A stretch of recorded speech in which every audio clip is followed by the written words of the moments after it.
भाई आप शीश महल की बात करोगे, हम कह रहे हैं राजमहल भी साथ में दिखा दो। जब आप वोट करने के लिए कहेंगे लोगों को तो दोनों पक्ष दिखाएंगे ना।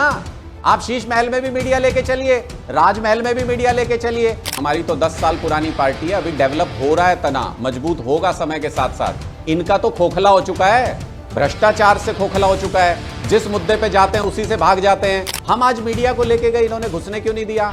क्योंकि पिछले इतने दिनों से जो ये फोटो दिखा रहे हैं, गोल्डन टॉयलेट है, बार है, स्विमिंग पूल है, आज सारी पोल खुल जाती। इसलिए इन्होंने उस झूठ को छुपाया। झूठ के पैर नहीं होते हैं। इसी मजाक में एक कहावत कहते हैं कि हमारा कुत्ता कुत्ता, इनका कुत्ता टॉमी। जब तक हम कह रहे थे कि दिल्ली के मुद्दों पे बात कर लो, बिजली पे, पानी पे, स्कूल पे, अस्पताल पे बात कर लो, इस पे चुनाव लड़ लो, तब तक ये कह रहे थे नहीं शीश महल पे चुनाव लड़ना है, शीश महल पे चुनाव लड़ना है। मैंने कहा ठीक है भाई, अरविंद जी ने कहा शीश महल पे चुनाव लड़ते हैं, तो हमने कहा ठीक है, हम मीडिया लेके जाते हैं शीश महल, आप दिखा दीजिए राजमहल। मैं ये कह रहा हूं कि अब ये उस मुद्दे से भी भागेंगे। अगर किसी भी मुद्दे पे आपको चुनाव लड़ना है तो उसमें दोनों पक्ष जनता के सामने रखने पड़ेंगे ना, तभी तो जनता फैसला करेगी। हम आज मीडिया को लेके गए, इन्होंने घुसने क्यों नहीं दिया? क्योंकि पिछले इतने दिनों से जो ये फोटो दिखा रहे हैं, गोल्डन टॉयलेट है, बार है, स्विमिंग पूल है, आज सारी पोल खुल जाती। इसलिए इन्होंने उस झूठ को छुपाया। झूठ के पैर नहीं होते हैं, झूठ के पैर नहीं होते, झूठ भागता है आगे आगे जब आप उसका सामना करते हैं। कहाँ है कैग की रिपोर्ट? आपके पास है क्या? आप ऑथेंटिकेट करती हैं? अरे भाई कैग की, आपके पास कैग की रिपोर्ट के आधार पर तो आए थे, सरकार में आए थे।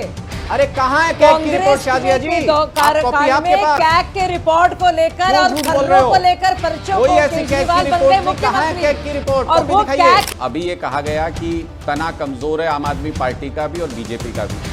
मैं तो चलो आपकी बात ऊपर रख लेता हूं। हमारी तो 10 साल पुरानी पार्टी है, अभी डेवलप हो रहा है, तना मजबूत होगा समय के साथ साथ। इनका तो खोखला हो चुका है, भ्रष्टाचार से खोखला हो चुका है। जिस मुद्दे पे जाते हैं उसी से भाग जाते हैं। भाई आप शीश महल की बात करोगे, हम कह रहे हैं राजमहल भी साथ में दिखा दो। जब आप वोट करने के लिए कहेंगे लोगों को तो दोनों पक्ष दिखाएंगे ना। आप शीश महल में भी मीडिया लेके चलिए, राजमहल में भी मीडिया लेके चलिए। रूबिका जी, मैं ये कह रहा हूँ पीडब्ल्यूडी का तो जो चरित्र है, जिस तरीके से काम कर रही है इन दिनों पीडब्ल्यूडी, वो लोगों ने देख लिया कि एक मैनिफेस्टो की स्कीम के बारे में विभाग ने झूठा विज्ञापन छापा कि ऐसी कोई स्कीम, कोई योजना सरकार की नहीं। ऐसा कभी आपने होते हुए देखा है? कभी आज तक ऐसा होते हुए देखा है? तो इसलिए ये तो अंडरस्टूड है कि वो एलजी कार्यालय से दबाव बना के कराया जा रहा है वो काम इनसे। वो चिट्ठियां बीजेपी दफ्तर से लिख के आती है, बस स्टैम्प पीडब्ल्यूडी की लगती है। दूसरी बात, जब भी कंपैरिजन ये करेंगे तो दोनों कंपैरिजन करने पड़ेंगे।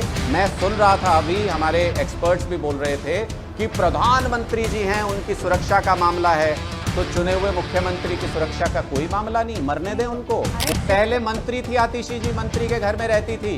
जब मुख्यमंत्री बनी तो मुख्यमंत्री के घर में जाएंगी, उनका अधिकार है। इतना सा बात समझ में नहीं आती है। फिर उसके बाद कंपैरिजन क्या होता है?